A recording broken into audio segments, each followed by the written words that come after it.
Somárik a vianočný anjel.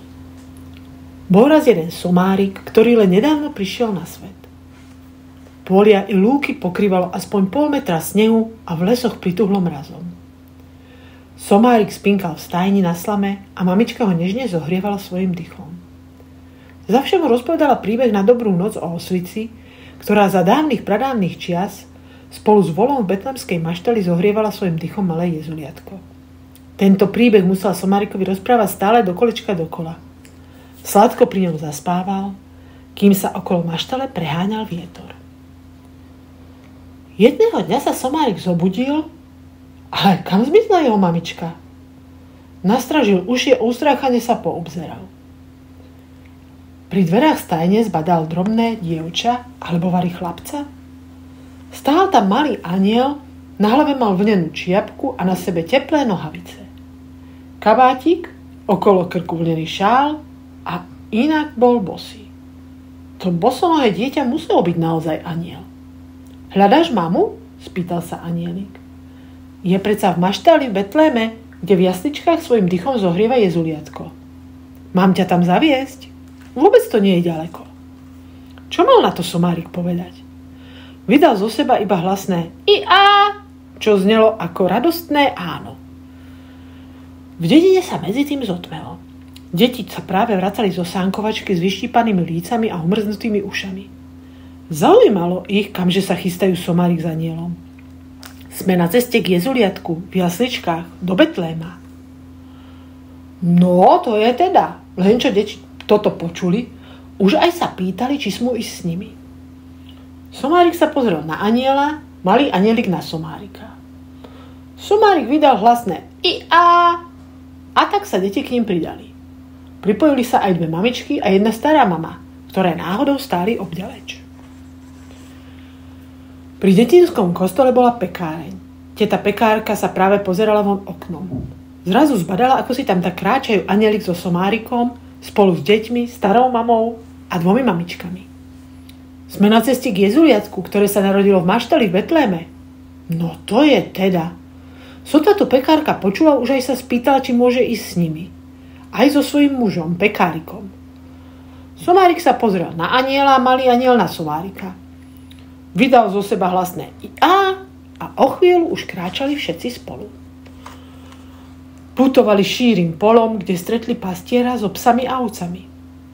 Oba psi pobehovali okolo stáda, ovce a jahňatka sa tisli k sebe. Pastier sa spýtal Somárika a anjela, kamže sa tak spolu s deťmi vybrali. Ideme za jezuliatkom v jasličkách do Betléma.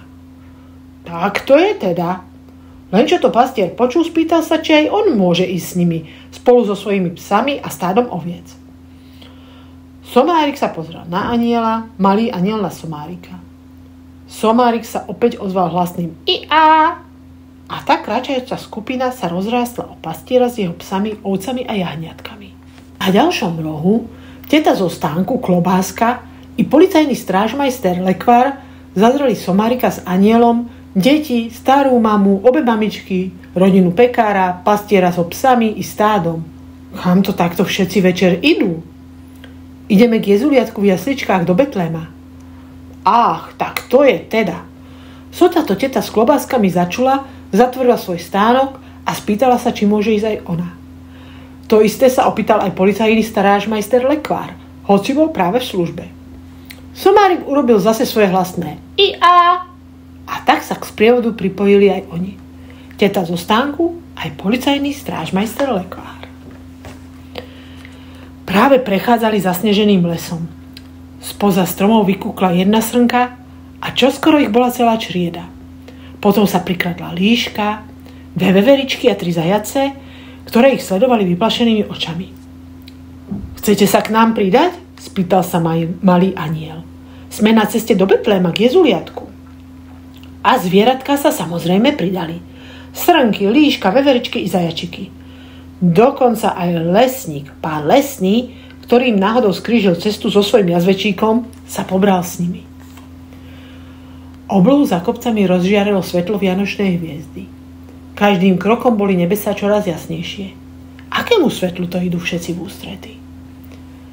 Sprievod sa zastavil pred jasličkami. Deti, obe mamičky, stará má, pekárová rodina, pastier so svojím stádom a psami, teta z klobáskového stánku, policajný strážmajster, lekvár, lesné zvieratka i jazvečík s lesníkom.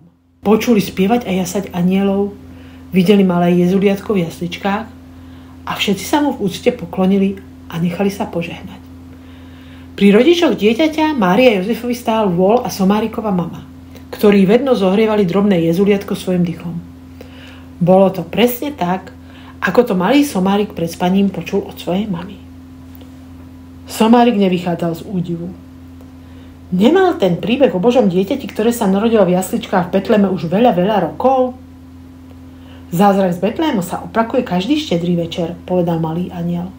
Vidíš, k maštali v Betleme to vôbec nie je ďaleko. Anjel potom zaviedol Somárika k mame, ktorá ešte stále zohrievala svojim dychom drobné batole. Somárik sa uložil na seno k maminým nohám. A keby od šťastia únavy ihneď nezaspal, určite by jej ešte stihol povedať, aký je na ňu hrdý.